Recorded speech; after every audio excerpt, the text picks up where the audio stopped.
Sebelumnya, perkenalkan nama saya Ratna Lisa Indra dengan NIM 2230106032 dari kelas 22 Tadris Biologi B. Nah, di sini saya akan mempresentasikan materi tentang Pteridophyta.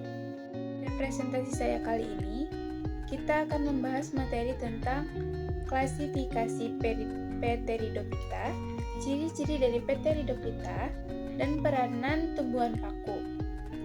Baiklah, kita masuk ke materi yang pertama, yaitu pengertian dari Pteridophyta.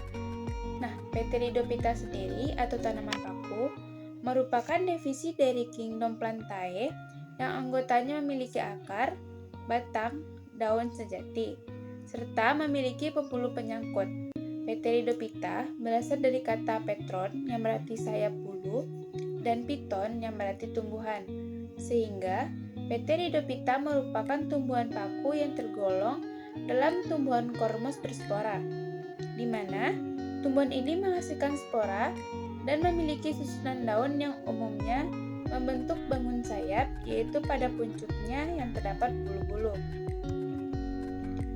Materi berikutnya yaitu ciri-ciri dari Pteridophyta.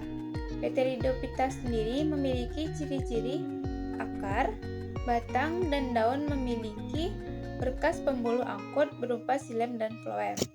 Tanaman Pteridophyta ini dapat ditemukan di air, di tempat-tempat yang lembab, menempel pada tumbuhan lain sebagai epifit, atau di sisa-sisa tumbuhan lain, dan sampah-sampah sebagai sporofit.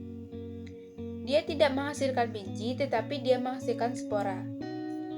Tanaman paku ini mengalami pergiliran keturunan atau bisa disebut dengan metagenesis. Daun yang masih muda akan menggulung. Tanaman ini tidak berbunga dan umumnya memiliki rizom, yaitu batang yang terdapat di dalam tanah. Kita masuk ke materi berikutnya, yaitu klasifikasi dari Pteridophyta. Subdivisinya yaitu Lycopsida yang memiliki ciri-ciri terdiri dari daun sejati, batang, dan akar, menempelkan dirinya pada tanaman lain sebagai media hidup, memiliki ukuran daun yang sangat kecil dan berbentuk rapat, menghasilkan mikrosporangium dan sporangium. Si berikutnya yaitu Sphenopsida, memiliki ciri-ciri batangnya yang berbentuk tegak, menghasilkan spora yang berjenis heterospora.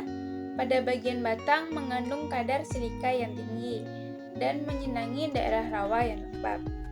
Yang berikutnya yaitu Psilophytinae.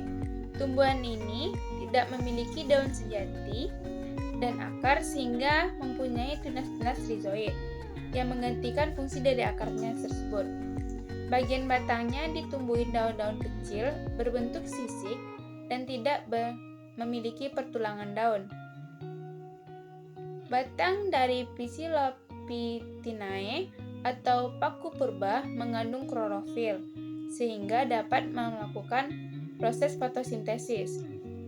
Cabang batangnya mengandung mikrofil dan kumpulan sporangium yang terdapat di sepanjang batangnya. Contoh paku purba adalah Lotum nodum dan Harinia. Masuk ke materi terakhir, yaitu peranan positif dari tanaman paku.